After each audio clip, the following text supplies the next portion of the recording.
আমাদের মেয়েদের ছুটির দিন বলে কোনো দিন হয় না। ছুটির দিনে বাচ্চার স্কুল বন্ধ থাকে, বাচ্চার বাবার অফিস বন্ধ থাকে, কিন্তু ঠিক ওই দিনটাতে আমাদের কাজ আরও দ্বিগুণ বেড়ে যায়। হ্যালো এভরিওয়ান, আসসালামু আলাইকুম। কেমন আছেন সবাই? চলে আসছি আরও একটা নতুন ব্লগ নিয়ে। আশা করছি সবাই সাথে থাকবেন।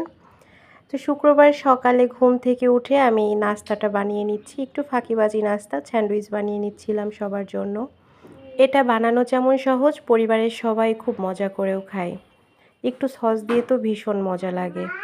যেদিন আমার নাস্তা বানাইতে দেরি হয়ে যায় অথবা হাতে সময় কম থাকে, ওই দিন আমি ঝটপট এই নাস্তাগুলাই বানিয়ে নিই। ফাঁকিবাজি নাস্তা বলা যায়।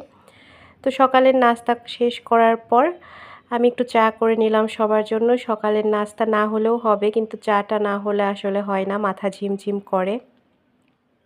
চা খাওয়ার পর ছেলের যেহেতু পরীক্ষা চলছে, ছেলেকে নিয়ে একটু পড়াইতে বসলাম। আমি যে কোনো কাজ প্ল্যান মাফিক করতে পছন্দ করি, কিন্তু আজকে একটা কেকের অর্ডার হঠাৎ করে এসে আমার সারা দিনের রুটিনটা এলোমেলো হয়ে গেল। তো ছেলেকে পড়ানো শেষ করে যখন আমি রান্নাঘরে আসছি রান্না করার জন্য, যেহেতু ছুটির দিন একটু ভালো কিছু করব, এটাই স্বাভাবিক। আজকে একটু রোস্ট রান্না করব আর মাছ ভাজি করব। ডাল রান্নার প্রিপারেশন নিয়েছিলাম, কিন্তু যখন আমি মাত্র রোস্টটা রান্না করার জন্য রোস্টটা ভাজতেছিলাম, চিকেনটা ভাজতেছিলাম, ঠিক তখনই হঠাৎ করে আমার একটা কেকের অর্ডার আসে, আর্জেন্ট অর্ডার। বেলা বাজে তখন 12:30। আমার কেকটা ডেলিভারি নেবে হচ্ছে 5:30টার দিকে। তো আমি না রান্না কমপ্লিট করব না কেকের কাজ করব, আমার তো সব কিছু এলোমেলো হয়ে গেল। তো রান্নাটা কোনো মতো কমপ্লিট করে জাস্ট রোস্ট আর মাছ ভাজিটা করলাম। ঘন ডালটা রান্না করি নাই, কারণ হাতে সময় ছিল না।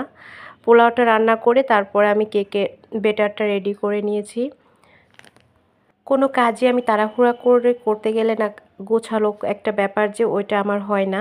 তো রান্না শেষ, পোলাও, মাছ ভাজি আর রোস্ট।